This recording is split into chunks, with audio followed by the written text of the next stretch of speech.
Assalamualaikum warahmatullahi wabarakatuh. Hello everyone, in this session we will walk through the basic of working with MongoDB, a popular NoSQL database known for flexibility and scalability. Today we'll cover creating a connection, inserting data, and performing essential operations like find, update, and delete. Let's jump in. First, we need MongoDB installed to our system. Head over to MongoDB official website and download the community edition. This version is free and open source, which is perfect for learning. MongoDB works on multiple platforms, so just choose the one that matches your operating system. And why MongoDB? Unlike traditional relational database, MongoDB stores data in BSON format, which is a binary version of JSON. BSON allows MongoDB to store complex data types such as date and binary, is efficient for modern application, and data retrieval is fast. Now that the software is installed, let's move on. After installing MongoDB, open Compass, which will automatically attempt to connect to the local MongoDB instance. Because MongoDB Compass is graphical user interface or GUI for MongoDB, it allows you to interact with your MongoDB database visually rather than having to type out all your comments. And here you will see a connection string. Compass connect to your local database by default.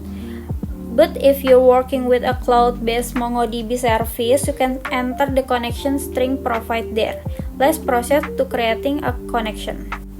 To start, let's create a new connection. In MongoDB Compass, click on the New Connection button and enter the connection details. For this session, we'll name our connection Laporan Pertemuan 11 or Project 1.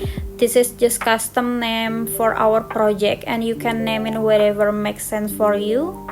And after entering the connection details, click connect. Once you connected, we are ready to create database and collection. In MongoDB, a database is like folder that holds collection, and a collection is where documents are stored. To create a new database, click create database, name it toko_inventories, and let's create a collection called barang for storing our product information. A collection in MongoDB is essentially a group of related documents. MongoDB allows you to store documents with different structure within the same collection.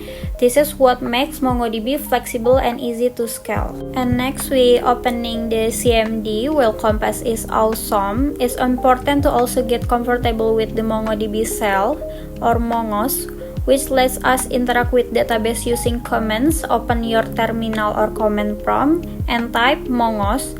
You will see a log message like current Mongos log ID. It's indicating you are connected to MongoDB.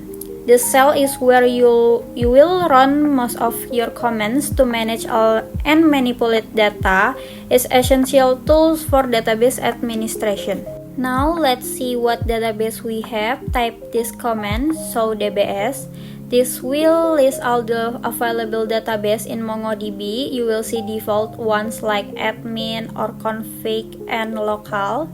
To switch to our newly created database, type use toko_inventories. This tells MongoDB to focus on the toko_inventories database.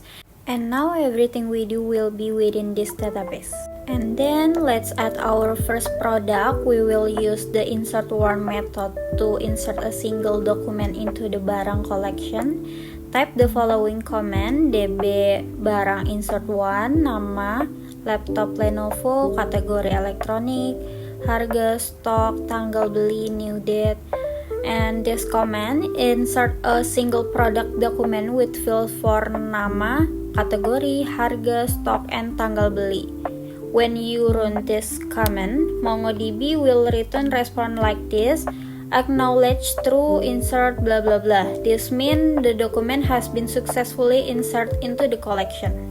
And now let's add multiple product add-ons using insert many. This method allows us to insert an array of documents in one go. Here's how to do it. Insert many is really handy when dealing with multiple records. You will get an output showing the insert IDs for all the documents. These methods help save time and resources. And now let's dive into subdocument. Subdocuments are like nested objects inside a document. For example, we might want to store supplier information along with each product. Here's how we can do it, like this. Notice that supplier is embedded document inside the main document, which allow us to store complex related data in one place. Now let's take it further and use arrays. Arrays are useful when we need to store lists of items.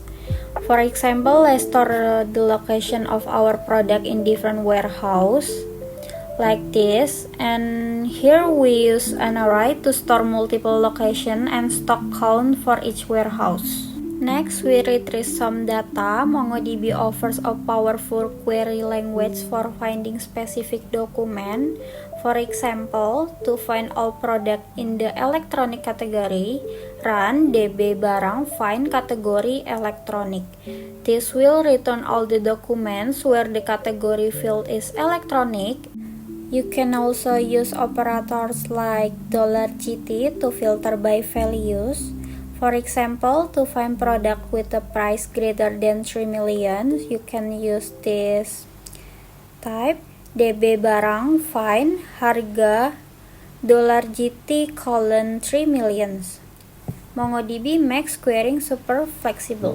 Next, we are updating data, and MongoDB make it easy to keep everything up to date. For example, let's update the stock of laptop Lenovo, like this, db barang update 1 nama laptop Lenovo $set stock 20.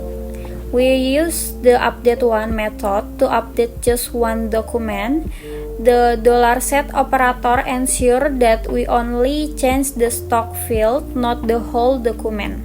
The output of db barang update 1 operation provide detailed feedback about the update action, and here's the breakdown of each part of the output. Explanation for the acknowledge true. This indicate that the update operation was successfully acknowledged by the MongoDB server. And then insert ID null, since this is a pure update operation, not an upsert. No new document was created, so insert ID is null. And then match count :1. This represent the number of document in the collection that match the filter condition. In this case, one document match the filter. And then modify count :1. This indicate the number of documents that were actually modified. If this exiting stock value was already 20, this value would be 0 because MongoDB avoid making redundant update. And then lastly, upserted count :0. This shows the number of documents insert as part of upsert operation. This was the standard update without the upsert option. No new documents were inserted and the count remains 0. And if you need to update multiple documents, use update many like this, db barang update many harga $GT: $set category electronic. This update all documents where the price is greater than 5 million.